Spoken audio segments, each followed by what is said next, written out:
ప్రియా నేను వచ్చేసా. సరే నా టైంకే వచ్చాడు, మంట అంటిస్తా. నన్ను పెళ్లి చేసుకోకుండా వేరేటోడిని పెళ్లి చేసుకుంది. ఇతనెవరు?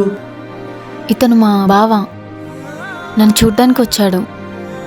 నేను వెళ్తా కానీ నేను రాగానే వీడు పోతున్నాడు. మా ఇంటి అమ్మాయిని బాగా చూసుకో. ఇప్పుడు ఉంటదే నీకు.